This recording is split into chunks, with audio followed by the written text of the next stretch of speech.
caliber, but the chamber has been expanded to take a slightly more robust cartridge. It is got the double set triggers, and again, it's a quite heavy gun. So a lot of these did see use on the plains. They're professional hunters that decimated the buffalo herds, and there were others that just came out to, take one or two buffalo hides home. So this I consider to be one of the classic guns of the whole list. Any idea how long the barrel is on that? I'm sorry? How long the barrel is on Oh, it's a 32-inch barrel, octagon barrel. Here's all the particulars. that? Thank you, sir.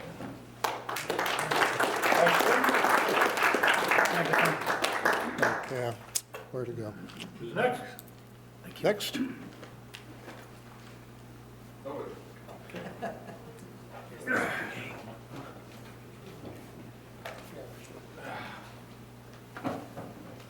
Never volunteer.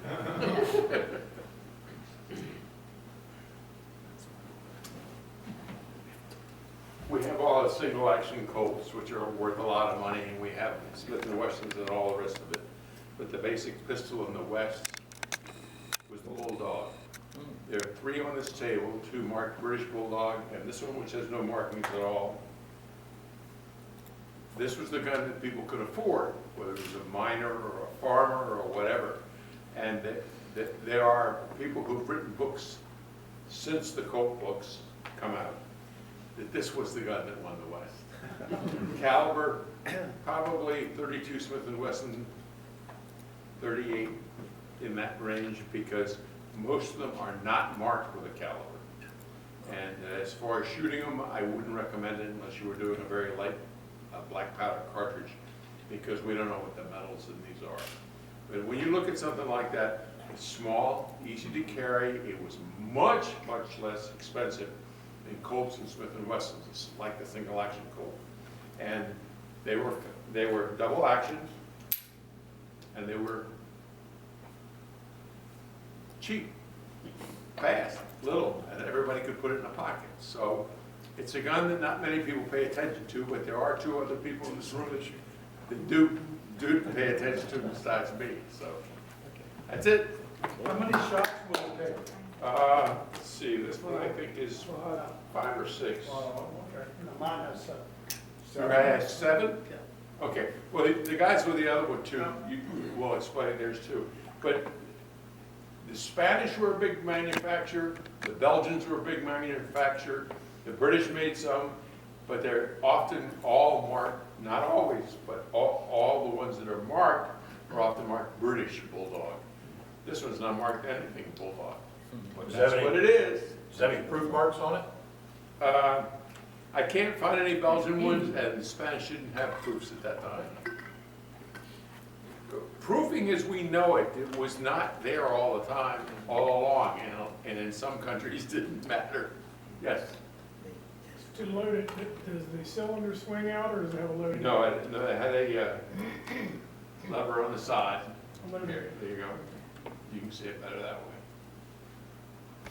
It's very simple. I mean, and this is for driving your cartridge out. So, any questions? Personal protection. That's it. Can you hold it up? Can you hold it up for just a moment without wobbling it around? Thank you. Nice. You have your mic. Thank you.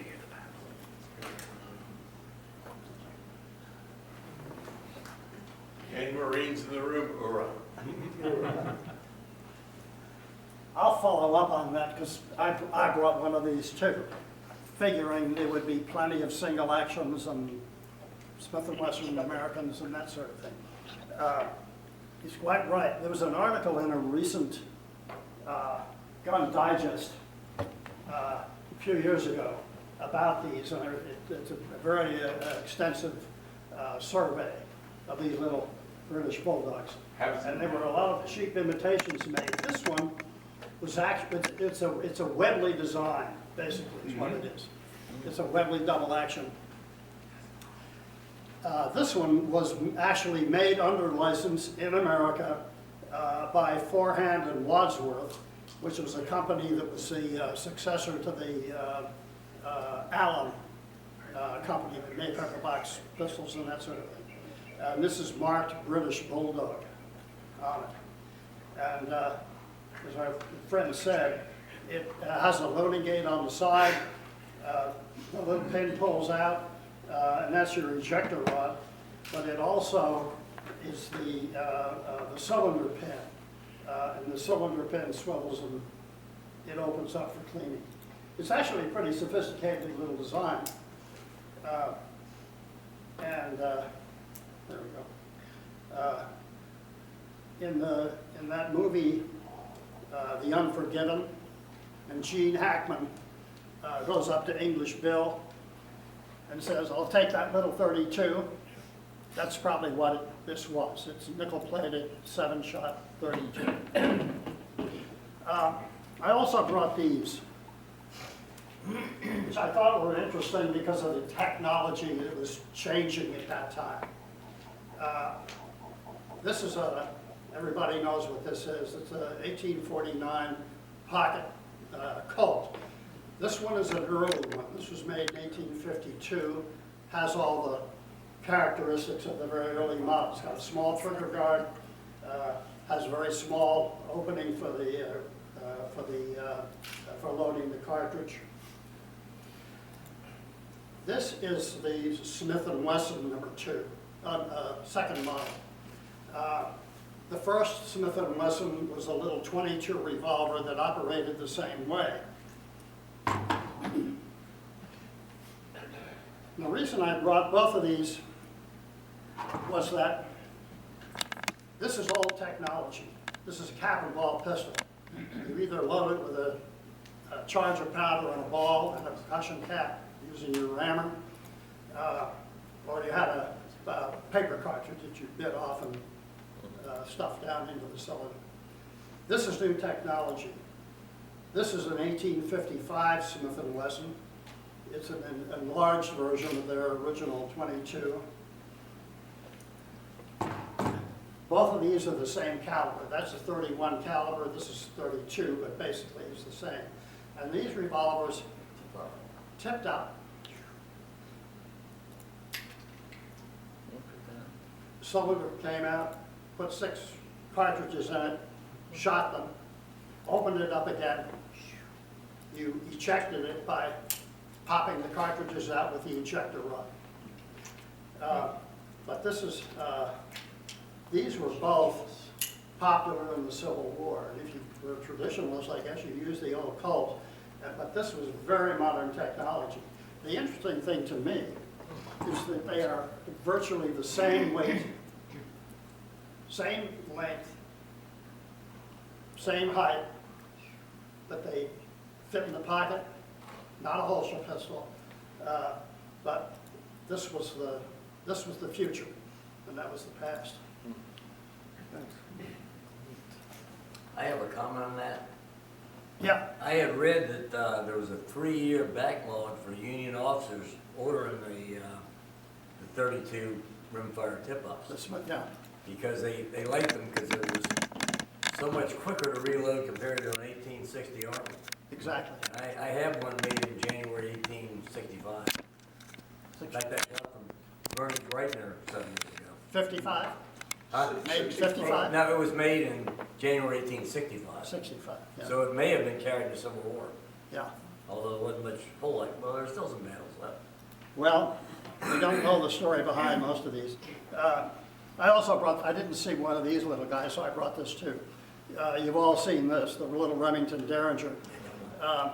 But you know how those work too for the newbies. This guy had a little lever on the side. It was also a tip-up. And you can see how short that 41 rimfire cartridge was. Very, very short. But it was enough across a card table or inside of a stagecoach to do the job. And it's a terribly heavy Yeah. mainspring on this thing too. But the 32s and a little 41 like that worked, not because they had a lot of stopping power, but if you got shot in those days with a lead ball or a dirty cartridge that had been sitting around in somebody's pocket, you were pretty sure to get an infection. You might not die on the spot, but you didn't have much of a chance. Okay, this is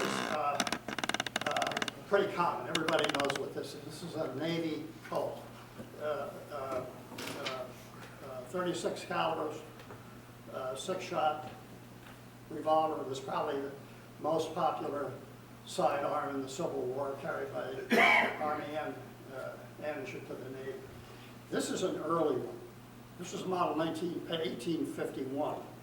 This is a 4-digit serial number, and this was manufactured in 1852. It also has the same characteristics. Very small trigger guard, which they later enlarged, small cut for loading the ball in the chamber, but an excellent revolver. And this frame, this is the ergonomics of the Peacemaker Colt. This frame and this action are the same as on all these single action Colts, same as you buy today. No change. And what you did, you may have loaded 6 cylinders, you capped 5, and you put the hammer down on a little pin between the nipples. And if you were really in a tight spot, you loaded that you put that 6th cap on. The thing that's interesting about this one, I bought this one probably 40 plus years ago at an antique dealer up on Route 28. It wasn't a gun dealer. He had a decent price on it, and I couldn't afford to buy it. Didn't have a lot of money to spend. The problem with this gun is that the barrel has been shortened. It measures just a little bit under 7 inches. So about half an inch has been taken off this barrel. But whoever did it shortened the loading lever, repinned and put a new spring, put the spring and the latch back on. It works perfectly. And fitted a German silver front sight. It's dovetailed in because the original had just basically a brass bead. So I owned that for a long time. At the end of my book publishing career, I ended up working for Time Life Books. And there were still some guys there who worked on the Old West series. Everybody knows the Old West series that Time Life published. And those guys were wonderful photo researchers, wonderful fact checkers and editors. They really knew their stuff. And one of the things they pointed out was that most people in the Old West were not cowboys or law enforcement officers. They did not walk around with big heavy 6 guns on all day long. If they had a heavy gun, they'd let the horse carry it. So these pocket pistols, as our friend said, the pocket pistols, the small caliber guns were the choice of most people. Anyway, Time Life Books was in the process of self-destructing in the late 90s. And if you're an employee, you got a chance to get a lot of their books cheaply. Because of the success of that Old West series, they also published a whole library of reprints of books that were written at the time by Indian fighters, explorers, doctors, lawyers, Indian scouts. It's a wonderful series of books because it's the words of the real people who were there at the time. Great reading. This one is called The Vigilantes of Montana, written by a guy named Thomas Dimsdale. Dimsdale was a newspaper publisher in Virginia City. So I read through this book, and something leaped out at me. The vigilantes in Montana was a lawless place at the time, and they had, Virginia City had a problem with a bunch of highwaymen that would stick up stagecoaches and travelers. They finally brought the highway gang to justice. And the problem was that the leader of the highwaymen was a guy named Henry Plummer, who also happened to be the sheriff. When they captured these guys, let me read what they said here. Excuse me. I'm an old man, I have a balance problem, okay?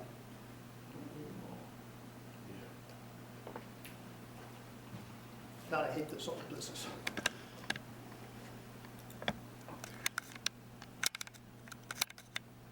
The result of their search was the capture of several Dragoon and Navy revolvers. The numbers are interesting here. 7 Dragoon and Navy revolvers, 9 shotguns, and 13 rifles. These had all been stolen by these boys. These were brought out, and in laying them down, one of them went off close to Tom Baumy's head. Leroy Southmaid's pistol, taken from him at the time of the robbery of the coach, was one of these weapons. It was recognized at the trial of Ives by the number on it. About half an inch of the muzzle had been broken off and had been fixed up smoothly. That was in 1853 or 4. This is an 1852 Navy Colt that had the barrel shortened by about half an inch and nicely fixed up. Cool. Nice. Who knows?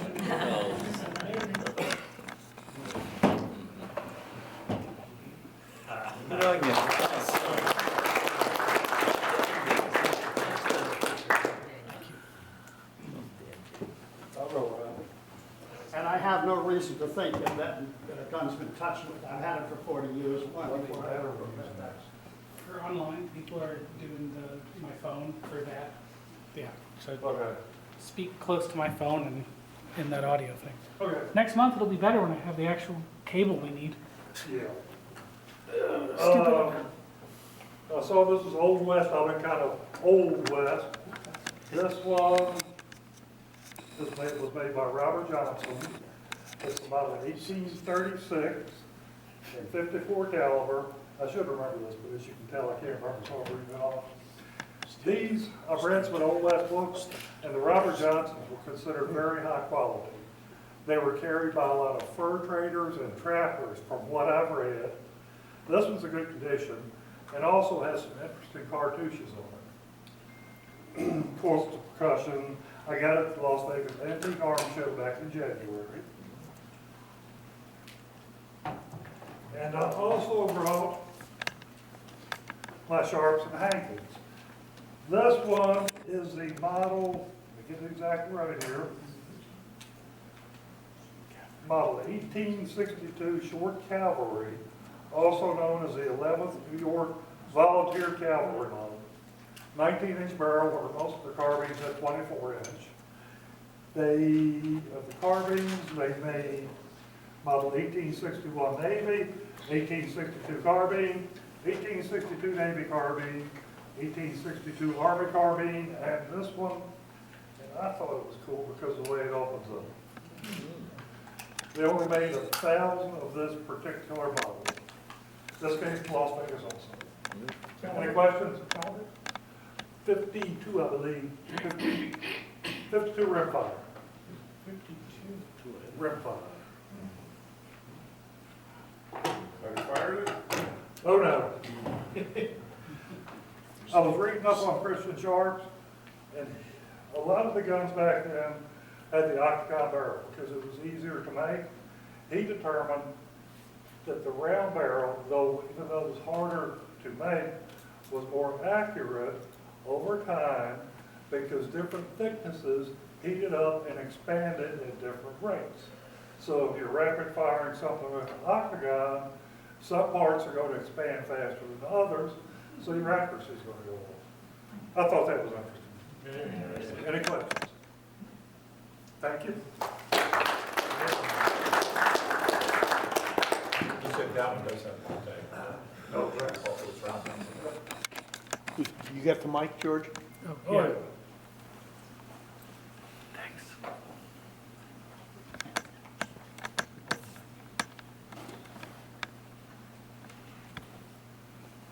Anywhere's good, it picks it up pretty good on the local. Well, I haven't been doing this as long as everybody else, so they said reproductions were all right, so I brought a couple of neat reproductions. This is a reproduction of a trapdoor Springfield officer's model. Springfield Armory, throughout the 1800s, would make guns special order for officers. And starting around in the mid-1870s, they decided that was getting to be too much work because everybody wanted something special. So they started making 100 to 200 rifles a year, all the same, and that's what they would sell to the officers, because officers would get their own weapons. They had to get their own weapons and everything. Back in, I think it was 1975, Harrington and Richardson was having their centennial for being in business for 100 years. So they made a reproduction run of the Springfield officers model. And it's all checkered, engraved, so on to match the ones they put out. Interestingly enough, and the actual ones had this, they came with a wooden cleaning rod on them that slides out. It's also got the pop-up sight in the back. And it's a trapdoor 4570. Looks really good and been pretty happy with it. So picked it up at the Dulles Gun Show one time. Before you put that down, Yes. I was going to say, can you hold it so I'm looking at something other than the bottom of the rifle? Thank you.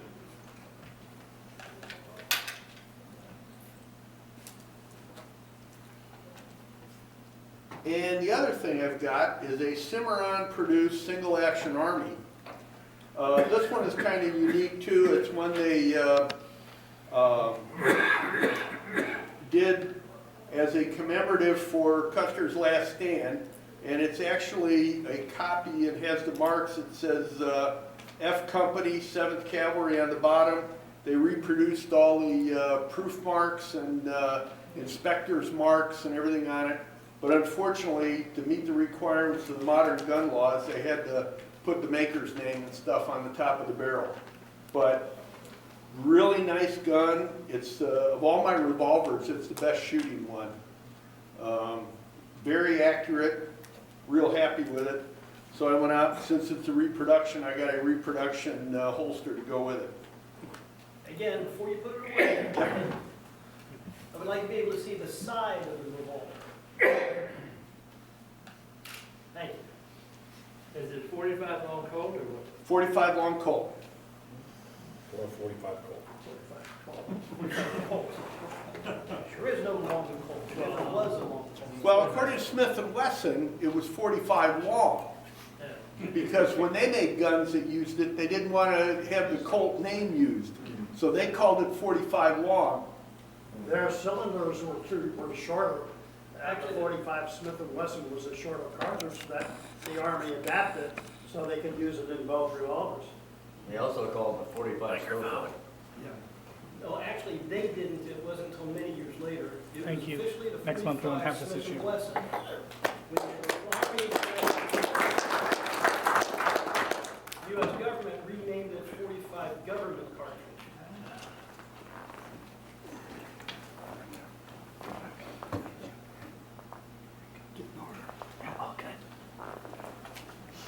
I'm going to stand off the stage. My legs are not what they used to be.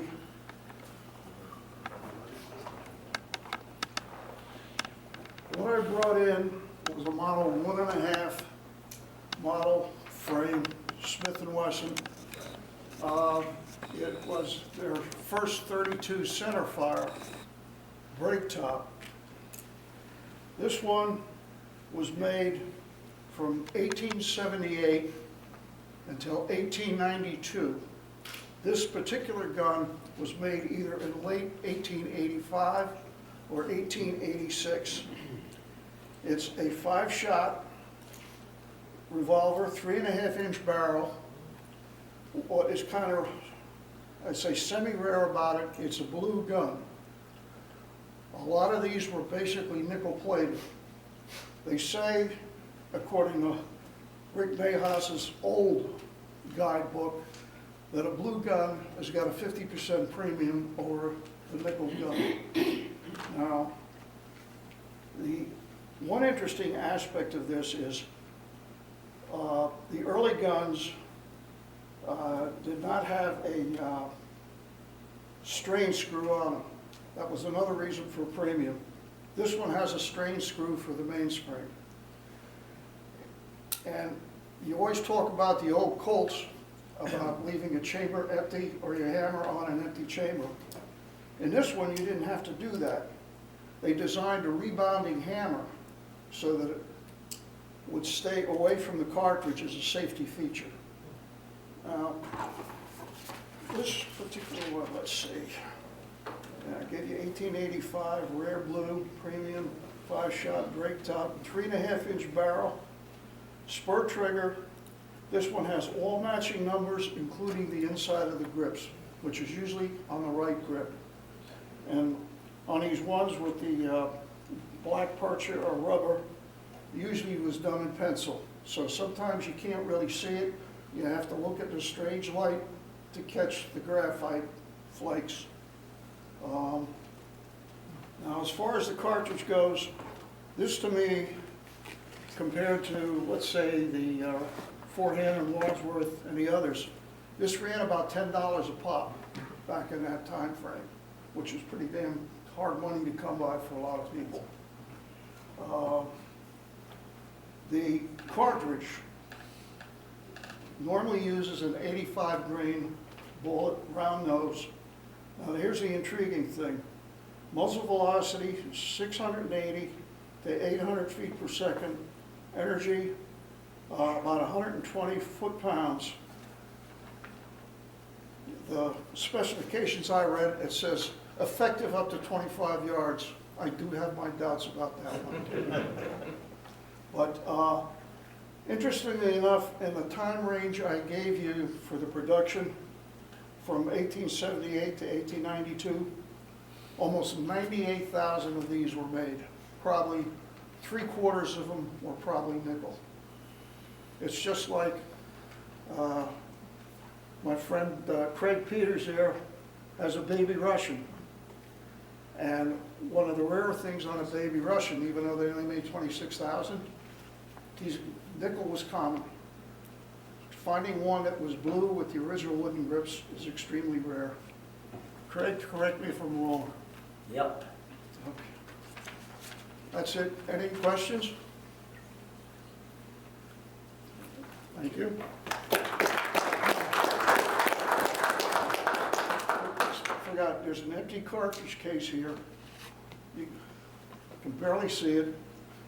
And there is a factory letter signed by the old Smith & Wesson historian, Roy Jinks, who did this for years with these letters. If anybody's got a Smith & Wesson they consider collectible, send them a letter. I think they charge you $100 a pop now to get the letter from with the factory records. When I started, when we used to do our gun shows down in Manassas and whatnot, I think I paid $10 for the factory letter. So a little bit of inflation.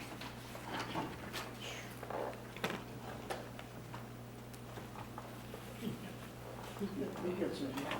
Stop it here. I'll get it first.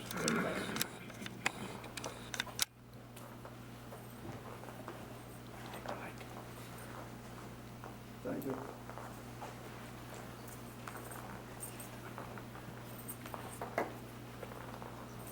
All right, get some.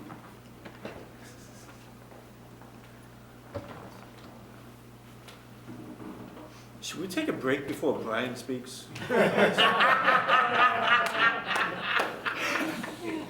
Wow. That was cruel, Make it short, Brian. but happened. Cruel, cruel. Just for that, I'm gonna go longer. Get in the middle. In keeping with tonight's theme, I decided to bring the oldest, most westerny thing I have.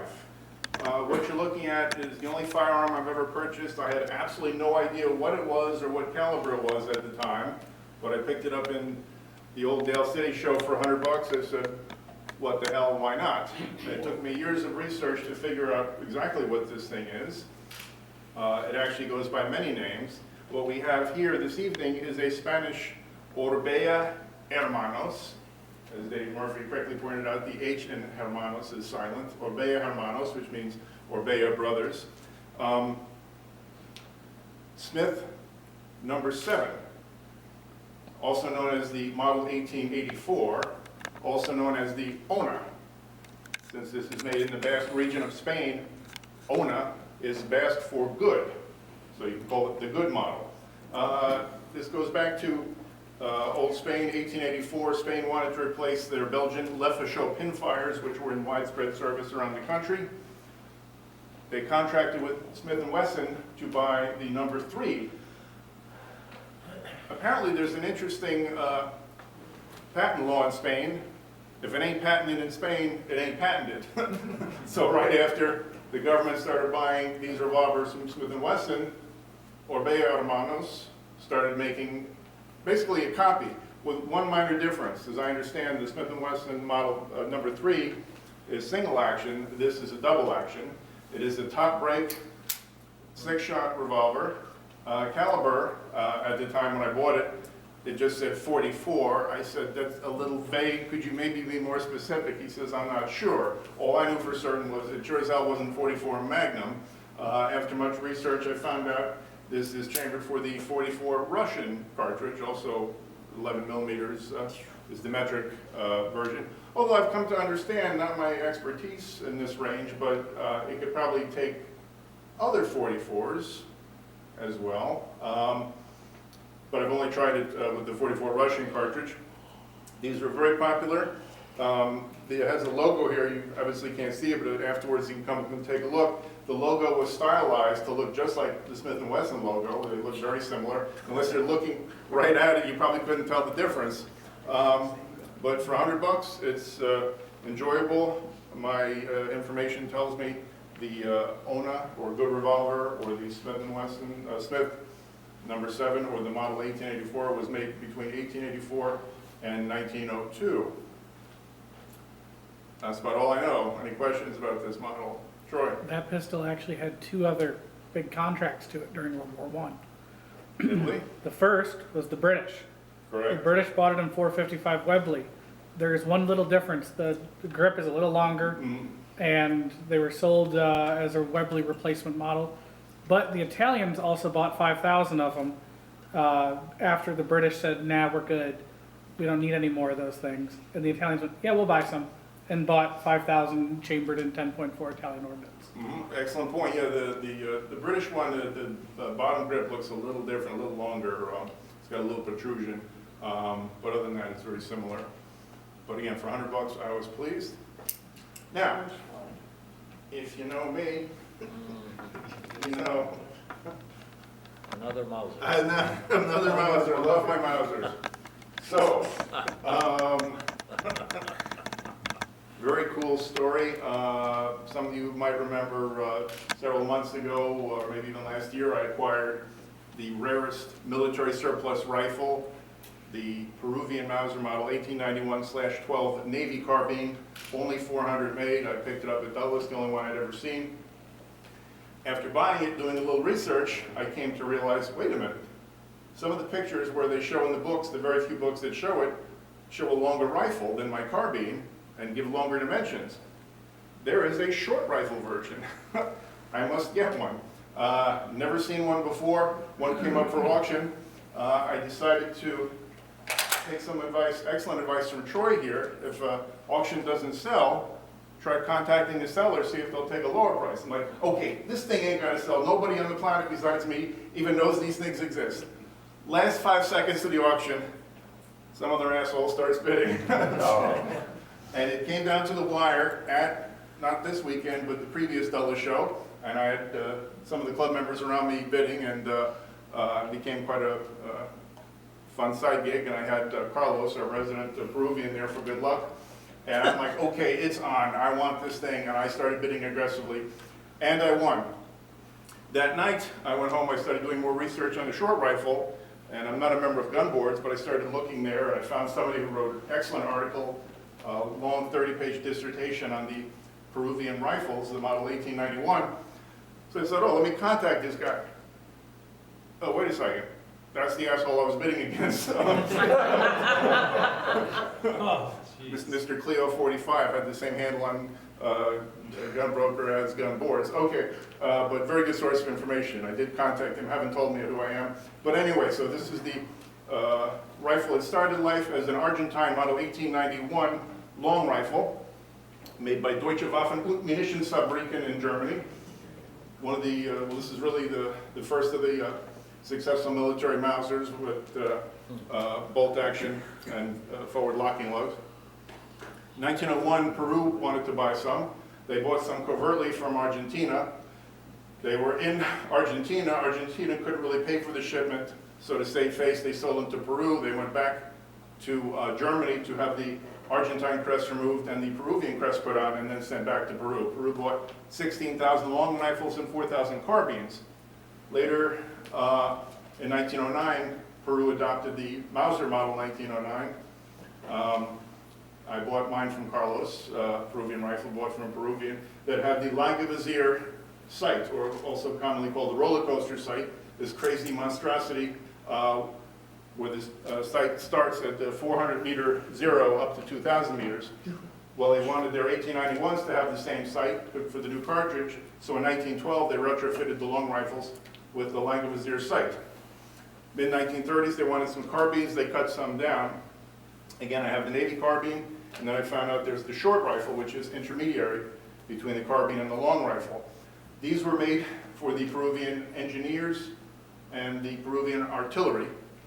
5-round magazine chambered in the 32 Argentine cartridge, which is 7.65 by 53 millimeter, also known as 32 Argentine, 32 Belgium, or even 32 Turkish, since the Turks were the second country to adapt it.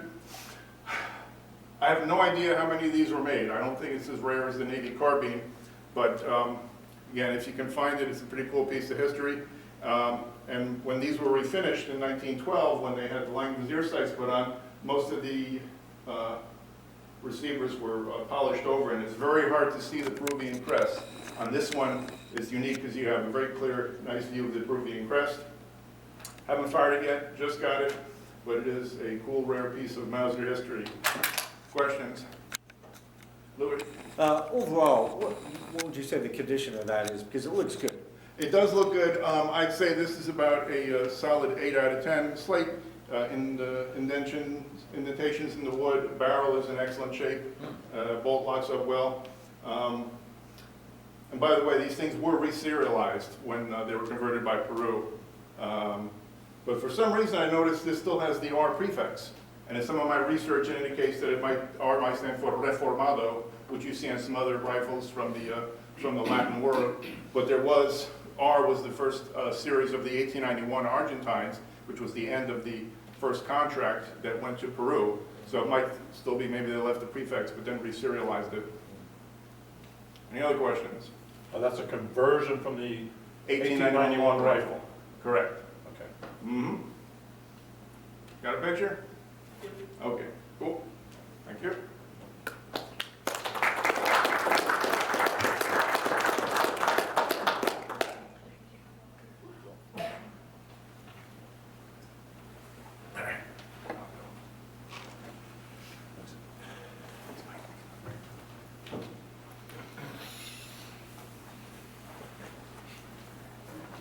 I don't really have anything that qualifies as a gun of the Old West. But I do have a Winchester. It's the Model 92. It was designed by John Moses Browning to replace the Model 1873, which is probably the gun that won the West. It's a pistol caliber short action, lever action Winchester. Production started in 1892, continued to the end of World War II, 1945. It was chambered in a bunch of oddball calibers today anyway, the 32-20, the 38-40, the 44-40, 25-20, and then for a couple of years in the late 30s in 218B. This one is in 25-20, has a 24-inch octagonal barrel, was made in 1926. So even though it's really outside the Old West era, both model and production, it's almost 99 years old, so you gotta give props for that. 1892. Well, this one has actually marked 92. How much you want for it? I like the 25-20. I've got a Remington Model 25 pump action, I've got a Stevens Model 44 single shot, and I've got a, who made the bolt action? Was it Savage? Savage, Stevens. Stevens. I don't know if it's a Stevens. Anyway, I got 4 rifles in 25-20.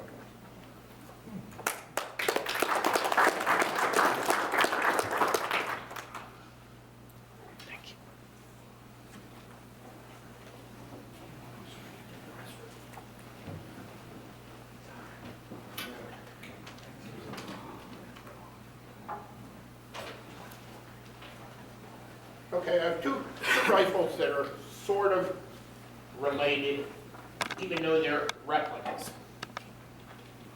This one is what is called the Fremont rifle. And lock plate is on this replica is dated 1847. It's based upon that 1844 series of Springfield arms. It's 69 caliber, and the barrel's 33 inches long. Now, what happened was Fremont was a military officer who went out west to survey for ways to get to the West Coast. And he got a bug in his ear that he needed 69 caliber because a 54 would just anger the hell out of the Grizzlies. So his father, who was a senator, his wife's father, Thomas Hart Benton, and he was connected to the president, managed to get Springfield to make up a bunch of these. The question is how many, because I've heard initially 400, then I've heard apparently there might have been 3,000 made sometime that entered into the Civil War when that happened. But as Fremont got the rifle and he went on his expedition with these, he met someone else. And there happened to be a mountain man there that said, "I'll be your guide." So he interviewed him and said, "Yeah, the guy seems to know what he's doing." So I'll put this aside, and the person he interviewed was Kit Carson. This is a Jonathan Browning mountain rifle, which is a modern replica of a Hawken. Kit Carson carried a Hawken. This was made in the 70s, and these were with the, I think it might have been the 100th anniversary of Browning. But they came in a number of different variations. They were made in the United States. They're not foreign made. They came in 50 and 54 in both iron and brass mounted. And they came in a number of different variations, some with display cases and golden plaques that were on the stock. But interestingly enough, Browning did not put the plaques on the stock. They put them in there with little screws so you could put them on or not put them on. It has a single trigger, but it's a set trigger. You push the single, you cock it, push the single trigger forward, and it goes off at about probably 3 ounces. It can be fired regularly anyhow. I had wanted one of these for a long time and found one up in Pennsylvania. The interesting thing on them is if you look at the bolster, it's shaped like a bighorn ram horn on it. And it's one of the ways you can instantly tell them when you see them. I had an earlier version mounted in brass that I picked up in PACA, at the PACA show, and the guy sold it dirt cheap because it was missing one of the ramrod ferrules. But I found one and actually fitted to it, and then eventually sold that. But this is the one I really wanted, the iron mounted one. So that's the two rifles of the West. This would have been in the late 40s, early 50s when he took his expeditions. This would have been something Kit Carson would have carried. It probably would have come out of the St. Louis shop, which was where most of the Hawkins were made. And actually there's a replica of a Hawken where the front end of the Hawken has been cut off and put into a trapdoor action. They also had some that were put into sharps actions because the Hawken shop was caught flat-footed with cartridges. So they adopted these and they were selling them to the buffalo hunters. And I went to a muzzle loading show up in Pennsylvania where one of the gun makers had taken one of his Hawkins that he had made and fit it to a sharps action, and the thing was gorgeous. It was like incredible looking. A lot of engraving on it, and then it turns out, I think one of the Italian companies started making them because at that time the shop was run by Gemmer, had taken over from the Hawkins, and they called it the Gemmer rifle. And I don't remember if it was Peter Soli but it was one of the Italian replica makers.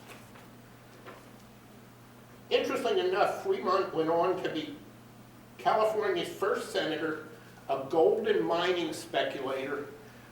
He was the Republican Party's first presidential candidate in 1856, governor of the Arizona Territory, Civil War Major General, and an Indian agent.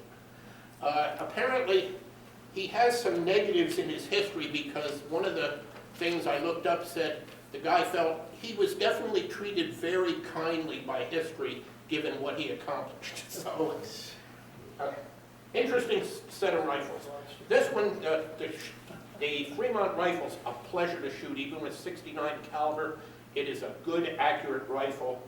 And the originals may have actually been rifled differently than these replicas. These are done like the Civil War ones.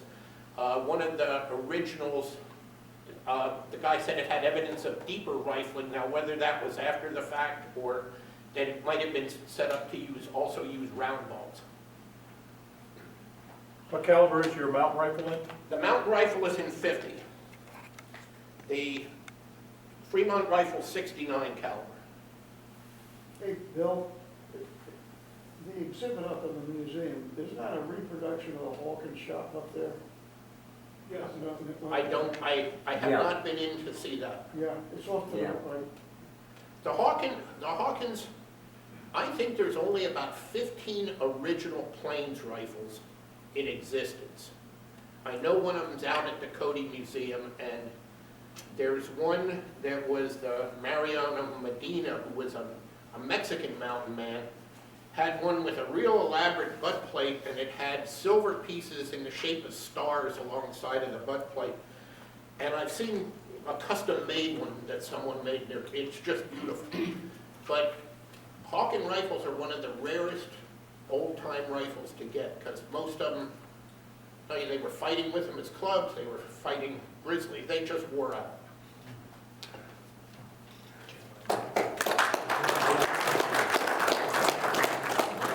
That's what Jeremiah Johnson was looking for. That's what not being the muzzle loaders. That movie. It killed the bear that killed me. That's a chat.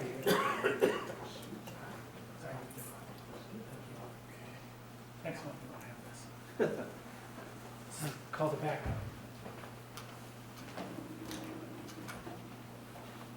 Okay, this is sort of the final chapter in the trapdoor carbine saga.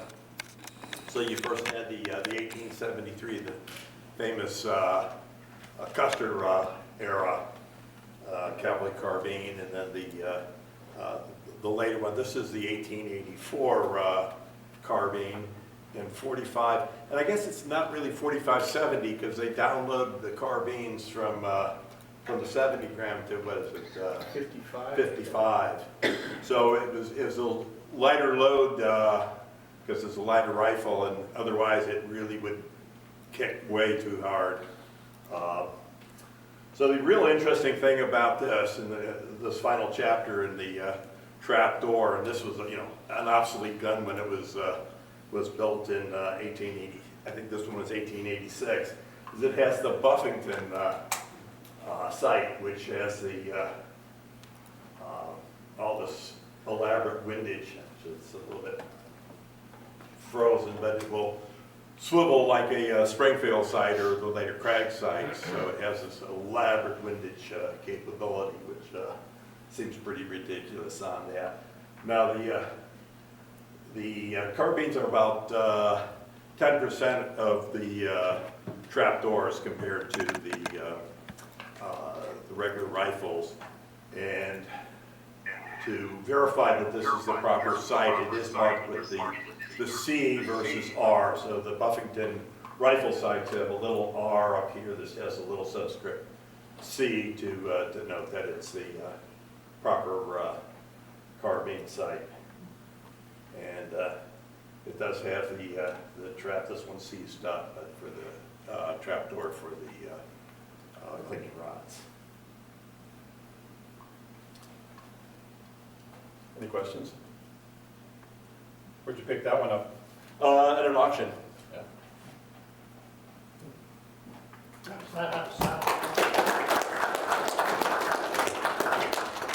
Don't go running away.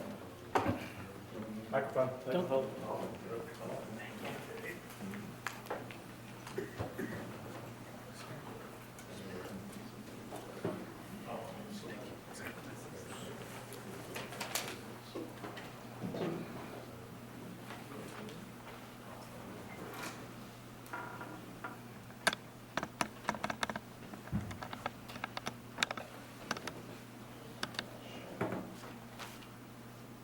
Okay, before I begin, comment about George's Model 1836 Johnson pistol. They were actually the issue pistol of the United States Army during the Mexican War. Even though the Mexican War was in 1846, they still hadn't made enough of the Model 1842 Aston pistols to equip all of the troops. So they were still armed with flintlocks rather than percussion.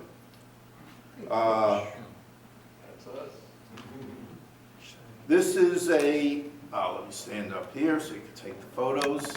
I got it already. Oh, okay. You held still for just long. This is a Model 1871 Ward Burton. It's a Trials carbine. In 1870, Congress authorized Springfield Armory to make 300 Ward Burton carbines and 1,000 Ward Burton rifles for trials. I think it was the Schofield Board had named the 4 best arms to be trialed were the Springfield Model 1870, forerunner of the trapdoor, the Remington Rolling Block Model 1870, and the Sharps conversion Model 1870. Springfield actually made between 312 and 317 of these, even though they were only authorized to make 300, and they made 1,011 rifles. This is in .50 caliber. It's all in the white, except for the sight, which is a leaf sight. And they were issued, even though they were authorized at 1870 and then the Model 1871, they weren't completed until January 1872. The other 3 rifles and carbines had already been issued to troops. In March 1872, they were sent to the various arsenals, and from there they were issued to cavalry troops. They were issued to troops which already had some of the other trials weapons for comparative trials in the field. They were issued to the 1st, 2nd, 3rd, 4th, 5th, 6th, 7th, 8th, and 9th Cavalries. And they actually saw a lot of action on the frontier. They were used against the Apache Indians in Camp Crook's campaign against the Apaches. They were used in the Northwest against the Sioux, and they were used against the Yavapai, and a number of other, the Cheyenne and Arapaho and so forth. During the trials, they got very mixed reviews. Some of the officers liked them. Most of the officers made negative comments. The good comment was that they were fairly accurate and they were great for extraction. No problems with extraction. The bad comments or negative comments were that, let's see, they did not like the cock on closing of the bolt. It's a single action, and when you push the bolt forward, it automatically cocks, which meant that it was always cocked when the cartridge was in there. Back then, the officers liked it to be able to be on half cock for safety reasons. They didn't trust their men. There was no safety on it. There was a little spring-activated, I guess you'd call it a plunger, which acted as a bolt lock, but it was not a safety. And those were very delicate, and the springs broke. A lot of the springs broke. They also didn't like that it took too many actions to operate, the officers felt. And which one officer said made it inadequate for cavalry use. Apparently the officers didn't have a high opinion of the intelligence and manual dexterity of their troopers. But also the biggest problem with it was that the firing pin springs were weak, and so there were a lot of misfires. During one test, I think by the 5th or 6th Cavalry troop, his troop ordered to fire 400 rounds out of it, and there were 100 misfires because of the weak springs, which would not be very good in combat. As I said, they did, the ones issued did see a lot of action in 1872. 166 of them were in the field, but by 1873, June of 1873, there were 199 of them in the field. They actually stayed in the field until 1874. In 1872, the Terry Board actually looked at all the results from the field trials and picked the Springfield 1870 trapdoor, which turned into the model 1873 and 4570. Interestingly enough, when they was sold off in 1888, the price for them was $2 each for a first-class weapon, which I guess you'd call this would be in first class. It's in pretty good condition. $1.75 for a second class, and 75 cents each for 4 third-class guns. So there it is. Trials rifle. It was also, what makes it significant though, it was the first service bolt-action weapon used by the U.S. Army. Now, someone will say, well, what about the Palmer carbine? Palmer carbine was never issued. They were bought at the end of the Civil War and immediately went into storage and were only sold off to civilians after the Civil War. But this was the first issue bolt-action carbine and rifle used by the Army. Any questions? Yeah, What's Mark. it worth today? What caliber is that? 50. 50. The It wasn't the 50/70? 50/70, it was the weaker 50/55, I think. Spencer round? 50/56?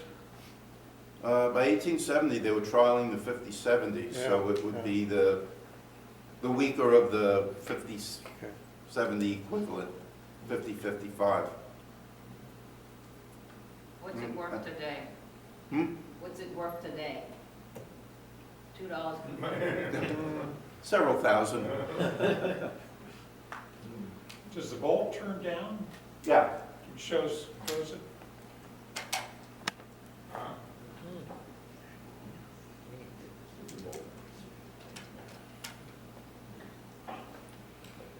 And you do have to open it, you cannot eject the cartridge without pulling the trigger. Which was another negative in the officer's reports. Can you recock it? Can you recock it without working the bolt? Because I know you No. said, oh, great, that's good for kind of high.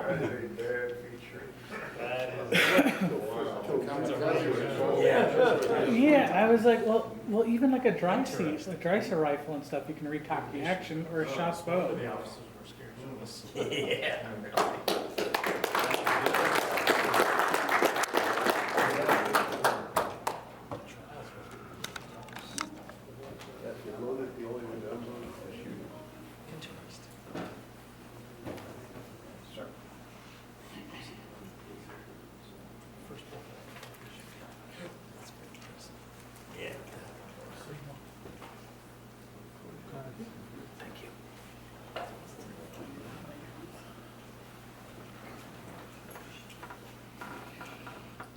Good evening, my name once again is Sam. I've got a few Colt single action armies that I left at home in the safe because I figured that there would be a table full of them here. So I brought about the only other weapon that I have that had anything to do with the Old West. And I have this tiniest gun on the whole table. I have a replica of a Sharps 4-barrel. Sharps 4-barrel, 22 caliber, 22 rimfire short. Had an interesting revolving firing pin inside of the hammer. So it's got spur type hammer. It's giving me a little half cock, I believe. No, maybe it doesn't. And every time you cock the hammer, firing pin revolved 90 degrees and fired the next succeeding cylinder, shell, excuse me, until you fired all 4 shots. Again, this is a reproduction. It is by our friends, excuse me, I can't remember all the things that these other people, I don't know how they do this. I have to have a cheat sheet. Made by our friends Uberti, Mr. Aldo Roberti. Mr. Roberti has been bringing in some very fine replicas of Civil War guns since 1959. It's located in Gardone, Italy, up in the Italian Alps. Some very fine Civil War era guns. This gun probably came into the United States prior to 1968 because it never passed the restrictions of the 68 Gun Control Act now. It's too short, too small in every respect. Where did they get it? I don't know, 40, 45 years ago, I knew the house detective at the Woodman Hotel down in Washington, D.C., and he had an assortment of little pocket guns, as he called them, that he carried around when he was on duty. And when he retired, he sold me all of his guns, half a dozen different guns. And I've kept all of them, but I like this one very nice. It's got a solid brass frame, steel barrels, obviously. If you want to open the barrel, you push the little knob here on the front and slide it forward. And you can put the rounds there. I kept thinking it had a half cock in. No, it does not. I'm mistaken, another gun. No safety of any kind, I guess. I swear I thought it had a half cock, I guess I'm wrong. And click it shut. Again, 22 rimfire only. At the time when these guns were made back in the 1850s, 1860s, 1870s, there wasn't anything but a short. The long and long rifle had not been created yet. What else can I say about it? 2.5-inch barrels. This has plastic grips. The original ones had a kind of a hard rubber compound that they used, which decayed over the years. It's fairly accurate for what it is. It has a pretty decent trigger. Let's see, did I miss anything? Let's talk now about the original guns. Any questions about the little gun itself? Sam, does Yeah. the half-cock work with the barrels closed? No, it does not. I would have bet $1. I'd have bet, well, nowadays I'd have bet $100. There, that half cock. Okay.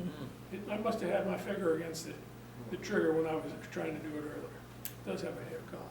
Okay, so there's the safety. Sorry, my mistake. I was holding the trigger and I was trying to pull the handle. Okay, let's talk about Sharps guns in general. Everybody's heard about the Sharps rifles. There's some Sharp rifles on this table, Sharps carbines, whatever. The Sharps guns were, both handguns and long guns were created by Mr. Christian Sharps. He was born on January 2nd, 1810, died at the age of 64 on March 12th, 1874. I want to say before I even read the paper, the story about the Sharps handguns and the story about the Sharps rifle is two very different stories. And I don't know very much about the long guns, so there's no research that I did on this or in this paper that I'm going to tell you anything about the guns. And he ran them almost as two separate businesses, even though the guns sometimes are made in the same factory. Part of the way through his 30-year run of making guns, somewhere in the middle there, he sold the part of the business that made rifles. They continued to use his name, but he had nothing to do with the rifles during the last half or 2/3 of the time they were made. But for the entire run, he did make handguns, and he made not only his Derringers, but he made a lot of single shot, make sure I say this right, a lot of single shot, large diameter, or large bore, rimfire pistols as well as this, and they were never nearly as popular as these little guns. Okay, so let's find out about Sharp's 4-barrel Derringer. Told you about Mr. Sharps when he was born and died. He was a talented gun designer and working in Harpers Ferry, Virginia for John Hall's Rifle Works. For those who don't know, John Hall developed the first rifle that had all interchangeable parts. Very famous for that one thing. While I was there, he learned a lot about it. He was a pretty talented gunsmith, gun designer. And in 1848, he patented his own rifle design and would produce several different models of rifles in decades ahead. Okay, on to the pistols. A year later, on December 18th, 1849, while residing in Washington, D.C., he patented his first pistol design. It was for a small 4-barrel Derringer, similar to this. This was what it would morph into. Unfortunately, it was a poorly constructed and fragile design in need of some work before it could be sold commercially. At that time, he was very busy with the new rifle project, and unfortunately, the Derringer design was delayed for 10 years. It's a long time to put something on the back burner. Finally, 10 years later, in 1859, he began to produce his first model of his 4-barrel Derringer. And this is a first model, again, reproduction, but a first model. It was manufactured under the name of C. Sharps and Company.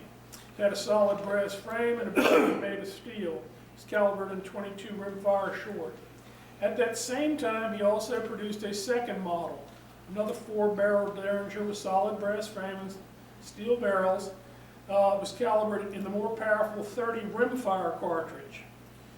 Then, we'll jump ahead quite a distance here, during the American Civil War in 1862, William Hankins partnered with Sharps. I think somebody mentioned that one of their guns up here was a Sharps Hankin. Yep. Yep, Yep. okay. There's where the connection comes. Mr. Hankins, Mr. Sharps are making rifles together, and it's a different gun than just a Sharps, which is also competing against them. And they continue to make handguns the whole time.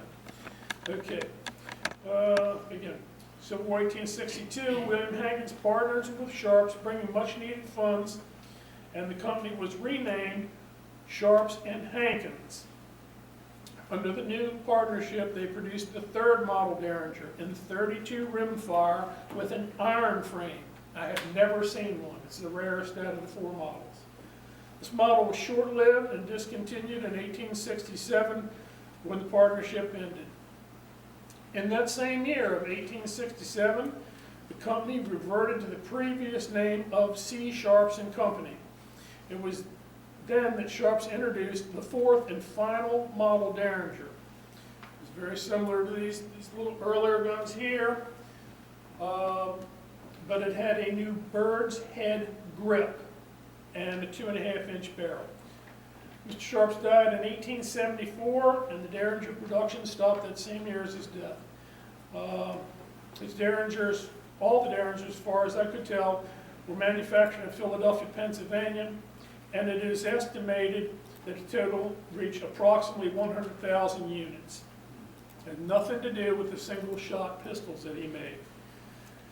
I don't know what their number of production was.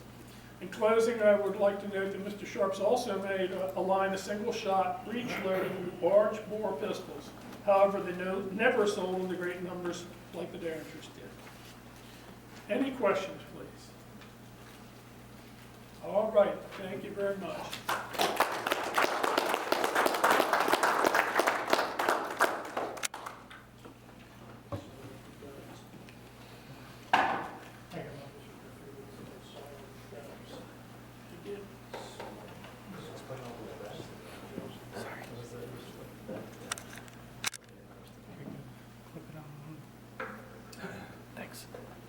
Thank you. Well, I have very little idea what I'm going to say tonight. My idea of talking to you guys about weapons would be about as fruitful as me trying to teach Einstein about physics. But I do have a cowboy weapon. It's a model 1873 Winchester. At least that's what it purports to be. It says that back here. It says it's from New Haven, and the serial number has a B on it, and it says it's 1893 to 1894. I bought it at the Chantilly Gun Show, fired it a few times, and I like to buy weird things just for weird reasons. We got to have a gun to win the West, and Dirty Harry pistol, and 1898 Craig. So this is one of my weird collections. And I figured that time the night's over, I know more about it from you guys than I ever would have found out by reading anything. That's it. Caliber? Oh, I'm 4440, excuse me. The cool one.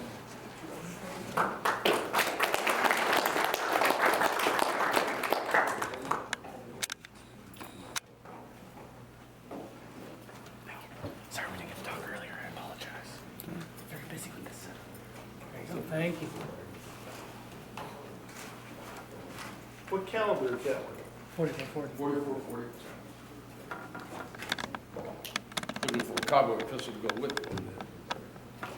Before I start, I have a black eye. You see the other guy. Well, actually, Georgette and I went to the range the other Tuesday. She didn't hit me.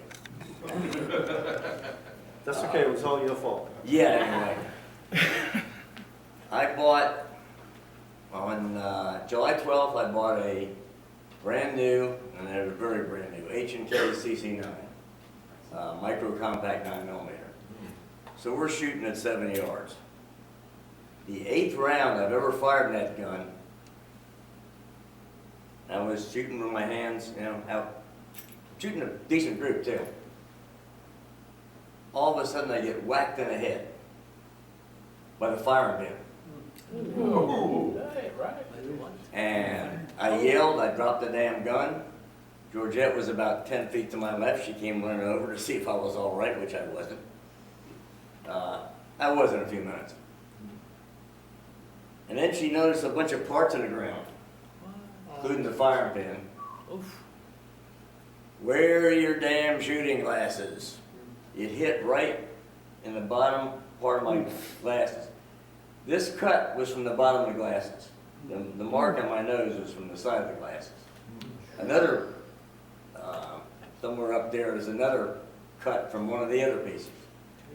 But we recovered 5 or 6 pieces, and when I looked at the exploded drawings, apparently about 9 pieces came out of that thing. So the following day, yesterday, I called H&K, and they were very solicitous. And sent me a label to send the gun back to them and said they will replace it at no charge, of course, with a new one. And then the guy said, you know, can I throw in some magazines or something for your trouble? And I said, how about an MP5? So he said, how about an MP5 22? I said, yeah, that'll work. I mean, I'm only somewhat of a prick. So they'll be on their way shortly. Actually, mine blew up yesterday too. Huh? What? I also asked that if he could, without divulging any proprietary information, when he figured out what happened, if he could let me know. And he says, as long as it's not proprietary, he'd be glad to. What kind of ammo were you using, Craig? The same ammo I fired about 4,000 to 5,000 rounds of in about the last 3 or 4 years. Turkish steel case. Just like as if it was Turkish. But it wasn't the ammo. The gun never should have come apart like that. No, but It didn't. No, the ammo would not have done that. Double load there, Several of us will debate you on that. Yeah. We've had no problems with Turkish ammo. yeah, no, For off and on for 45 or 50 years. yeah. Well, I haven't any problem with 4 or 5 rounds I've shot so far. So. Which gun? Plus, it's steel case, and I have to bend over and pick it up. Which gun was it, Greg? Huh? Which model was it? The gun? Yeah. It's an H&K CC9 micro compact 9mm. They came out in about the last year and a half. The dealer I bought it from Knight's Pawn in Richmond. I've gotten to know Ben, the owner, and he said he'd been trying to get one for a year and a half. That's the first one he got, and that's the first one I've seen. I go to about 12 to 15 gun shows a year. It's the first one I've ever seen. So I bought it. It just came up. Yeah. It just came up like 4 months ago. So, anyway, I brought this in honor of Rick Nahas, who's not here. But this is a, get my cheat sheet.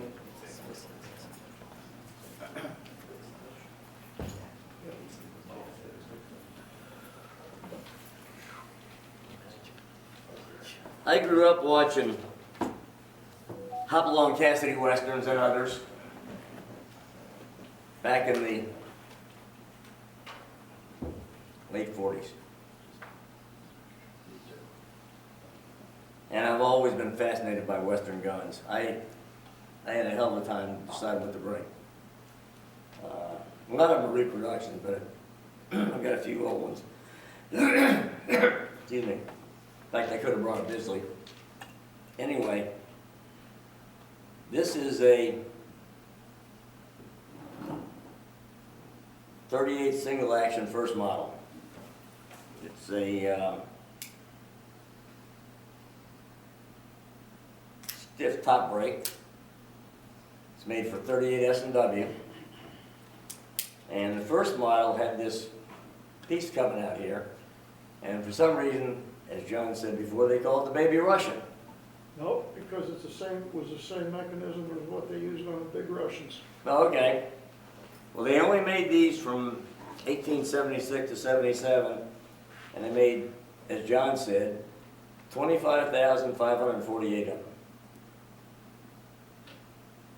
So, and it was their first center fire Smith & Wesson revolver.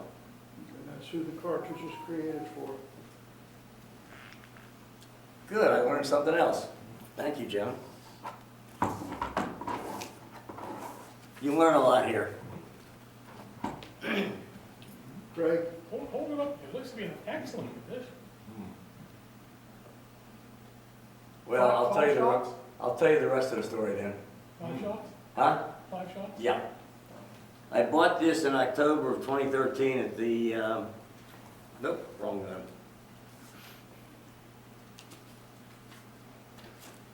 Bought this in June 2012 at the Chantilly Gun Show.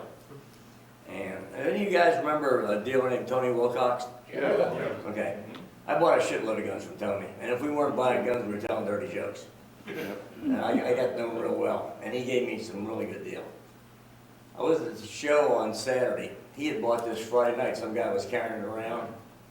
So he had it in his thing for $450. Well, he always gave me a discount because, like I said, I bought a lot of guns from him. And so he sold me for $400. So towards the end of the show, I see another one, not nearly as nice, for $650. So I stopped and was talking to the guy. I said, I just bought one of those. And he said, can I see it? I said, yeah. And I pulled this out. And he says, wow, that's a really nice one. He says, can I ask you what you paid for it? And I said, sure, I paid $400. He says, wow, you got a really good deal. And I said, I know. But Tony would sell things. If he got them really cheap, he would sell them really cheap. So. Another British Bulldog.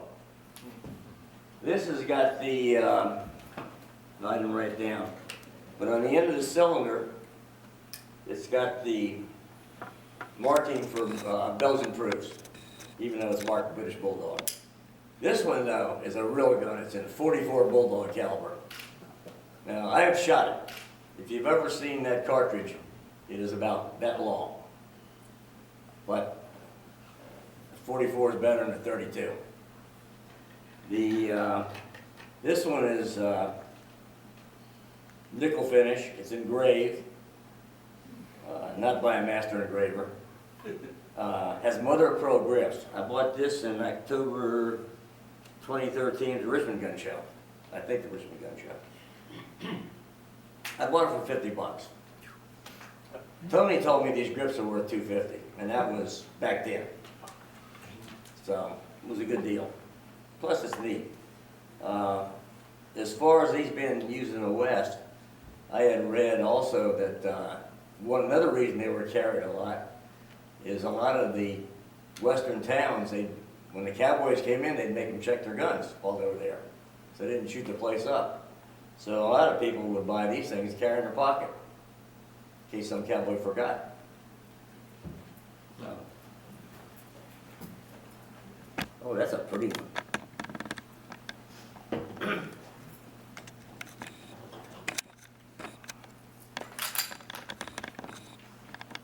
This is the first gun I bought from Tony Wilcox.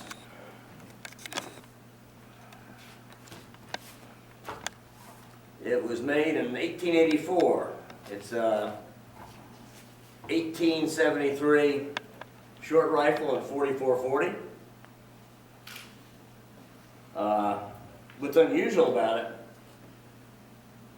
typically the carbines had round barrels. They call it the short rifle because it's got a 20-inch octagonal barrel. Now back then you could buy any barrel length you want, any sights that they had. You could get just about anything. By the way, it's also got the trap door for the cleaning rod in the butt, which was kind of neat. I've shot it. It has been shot a lot. With regular 44-40 with a 427 diameter bullet, I can just about keep it on a silhouette target at 25 yards. 30 yards starts getting iffy.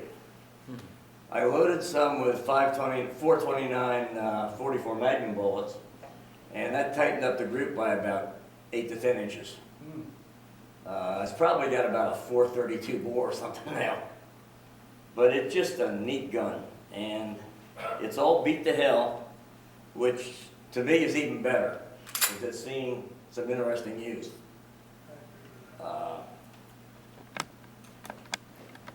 Also, I brought some badges. I was at Richmond Gun Show a few years ago, and I saw a marshal's badge. And I'm a retired treasury agent. I can't get a badge for I can't get a Western era badge for my agency because they didn't start that until 1919. So I saw a marshal's badge, so I asked the guy, I says, is this a real one? And he said, I don't know. So I bought it. So I got home and started researching. Prior to World War II, each chief marshal designed their own badge. Now there was a chief marshal in every federal judicial district. Right now there's, I believe, 93 federal judicial districts. Now they stopped that and standardized them, like I said, right before World War II. So I was scrolling through hundreds of marshal's badges and I found the one. So since then I've added several more. I've also got a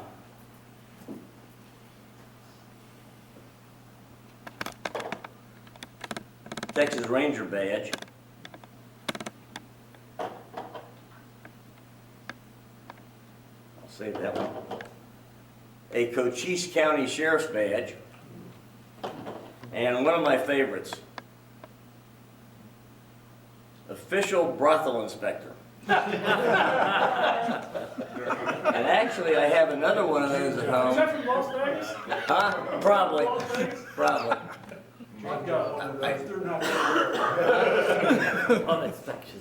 I have another one at home that says shield type. And speaking of brothels, some of you know, some of you don't, but I was a special agent with the IRS Criminal Investigation Division. Nobody ever heard of us until we were a lot smaller and Hunter Biden made us famous. IRS owned the Bunny Ranch in Las Vegas. You know what the Bunny Ranch was? Yeah. Okay. But they couldn't make it pay. So the guy, now this was a civil seizure. They had to hire back the guy they seized it from to run it for them. So they didn't lose money on it while they were trying to sell it. It's all about the money.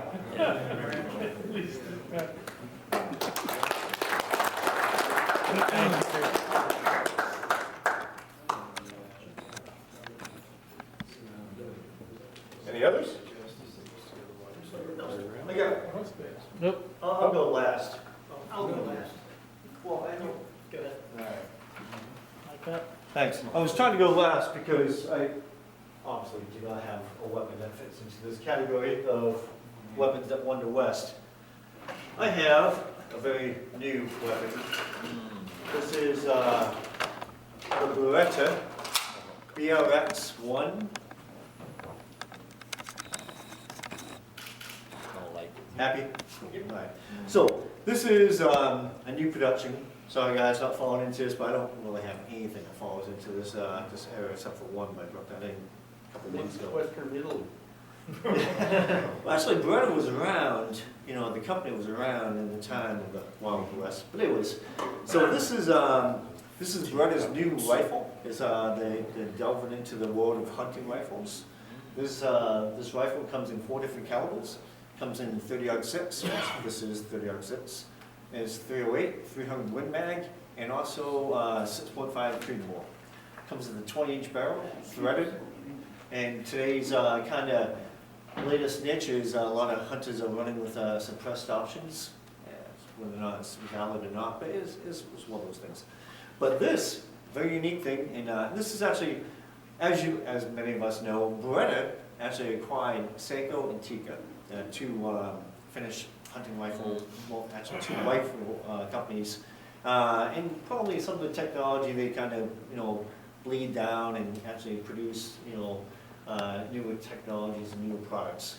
This is a straight pull, comes out, and this comes out, and also I just want to show, it's got locking lugs in the back. Okay, of course, because there's no bolt to actually secure that in the receiver. So, and it slides back in, sure. And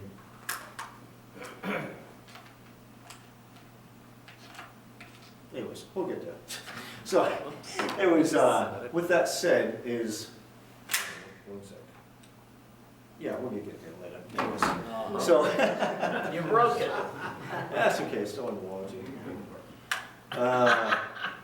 Yeah, we'll deal with that later. But anyways, so this weapon was introduced in 2021 after about 7 years of development. I first saw this at the Milan Beretta Gallery back like 3 years ago. I was very intrigued by it. And it finally hit the U.S. market last year, early 2024. And these, the sales on these have been doing very well. A lot of people, a lot of interest in the hunting world for straight poles. Either you love them or you hate them. So, and that's just, it is what it is. Overall, the weapon has great reviews. There's there's caliber conversion kits for these available, about $700. FYI is, when these were first released, they were about $1,400 MSRP. You can buy them as cheap as $1,100. That's when I first saw it. But right now, today, these are coming in about $1,600 all day. So yeah, cheapest I saw was $1,499. And so the sales, they keep on the price high, and it was just a latest addition from my Beretta collection, and that's it. Does anybody have any questions on this piece? Yes, you. Beretta has a long history of ambidextrous firearms. Oh, Does right. this follow that tradition? Right, yes it does. Thank you, Troy, for doing that. The charger handle and also the extraction can be swapped just by just a couple minutes. I'm not even going to attempt to do that because I can't even get my bolt back in here, so I'm just so, all right. And other than that, just, no, does anybody, feel free to come on up and break this more than I can. They can swap ejection too. Yes. They can do left and right ejection. Thank you. On top of both. What caliber? Oh, there's 4 different calibers. This one is in 30-06. It comes in 300 Win Mag, 6.5 Creedmoor, and also 308. Thank you. So, yep. And this just makes a very versatile hunting rifle. And yeah, it's for weight-wise, it's about mid-weight for weapons. This is appropriate weight for this type of weapon. So a factory optic? Yes. Well, I mean, it did come with this. This is just a Burris that I had. I just threw it on here. And Burris is part of the Beretta family, so. Is anybody making any aftermarket triggers for that and buy in the OEM trigger? Is it? This is OEM is fine. I don't know, well, because this is such a new product. I haven't heard of any. Anything phenomenal with it? Is it really good? Anything that stands on out to you, or an average? Yeah, it looks nice. Light trigger pull. Hey, it's Italian, right? I mean, They're pretty accurate, and they now have a chassis system for them as well. no, it is a pretty versatile product. Yes. Is it a single stage or a 2-stage trigger? I don't know. And you stuck me on that one. I don't know. So. It's had it less than 24 hours. Yeah, well, actually, I've had it for about 26 hours. So All right, yeah, okay. okay. So, yeah. If you could reassemble it, you could pull the trigger and tell us. Sure, yeah. We'll check this afterwards. Well, actually, living in Fairfax County is kind of frowned upon about taking it out in the backyard and shooting it. So, Number of rounds in the magazine? 5. Yeah. So 5 rounds. Oh, it's suppressed. You can shoot quietly. Yeah, still the whole HOA thing. You know. Need a good burn. So. You could have done it on the 4th of July, you know. Cinco de Mayo. Didn't happen. See if I have any other questions. Perfect. I'll go ahead and try to put this together with a fence.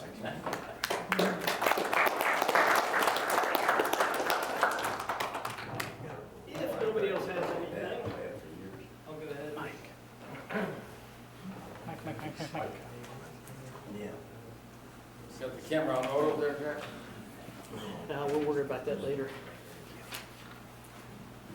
Okay, now, in my defense here, I was talking to Rob, he said Old Western or whatever. So I brought whatever. And the first one, I'm gonna need somebody else to explain exactly what I got. It is a bayonet, it is stamped US and a number, I think, 56. Which US it fits, I have no idea. But that's one of my pig stickers. And this one is a British design. And unfortunately, I gave Rob the information on this one at the last show, so I don't have any of that information with me.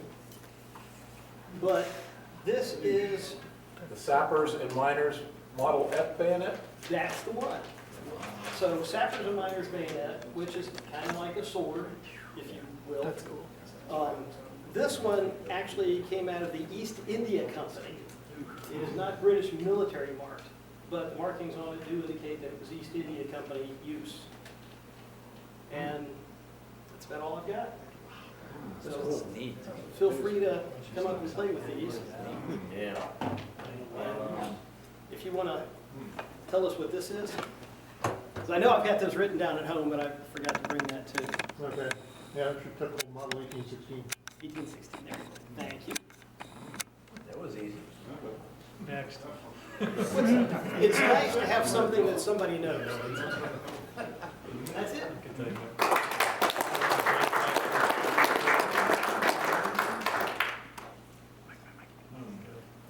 Thank you, sir. You're welcome. Rob? Yes, sir. I do have one more thing about that rifle. The question.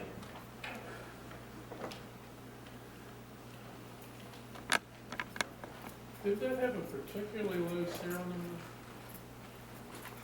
What? You're right. Is that not the one?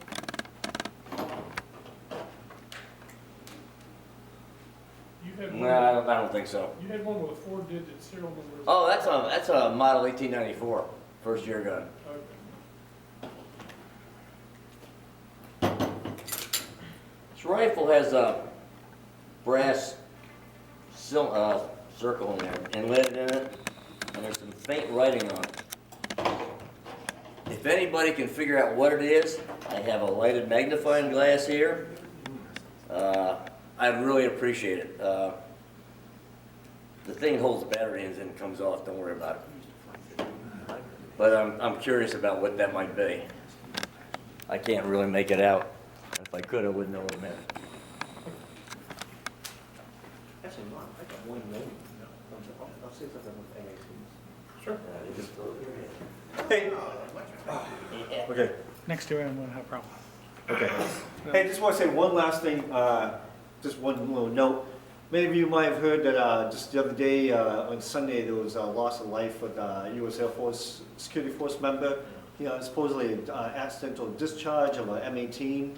The Air Force has since stopped all use of the M18 until OSI completes the investigation for that. So many of us have heard that the SIG 320s actually had some issues with accidental misfirings. A lot of police agencies have been turning these in. I don't know, who knows what's going to happen with that, but just wanted to point that out. This is the first known issue that happened with an actual M18 or some M17. So I just wanted to pass on. There's a bunch of news articles about it. Yes, Brian? On the plus side, I heard SIG's having a sale on the 320. Yeah. SIG has also had to lock all of their comments on social media since then. Yeah, so this is just isn't not a good time, but anyways. They started cutting corners. Anybody else have any other announcements? Before we adjourn, we would like to do this again next July, have a show and tell special meeting. I'm open to themes. We've done my favorite guns, guns of World War II. Now we've done guns of the Old West. Has anybody got a potential theme for next year's show and tell? Military Mausers. Automatic weapons. Shotguns. Futuristic sci-fi. The guns I paid too much for. Everyone has one of those. How do people want to admit it, though? Pardon? Okay, I'll write that down. We got Mausers, we got shotguns, we got automatic weapons. Guns of the 80s. What's that? Guns of the 80s. All the Guns of 80s the movies. 80s? Yeah, all the 80s. All the 80s movies and all that stuff. Sure.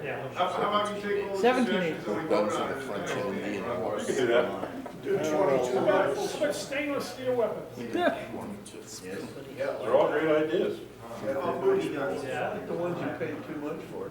That one's Yeah. fun. like that one. I can't carry all those guns. For all the people that will admit it. Yeah. If you want to make the guns I pay too much for, have people bring their wives with them. Oh, no. Then there won't be any guns here. We're all a bargain. All right, thank you all. Yeah, thanks. I mean, you guys did this meeting.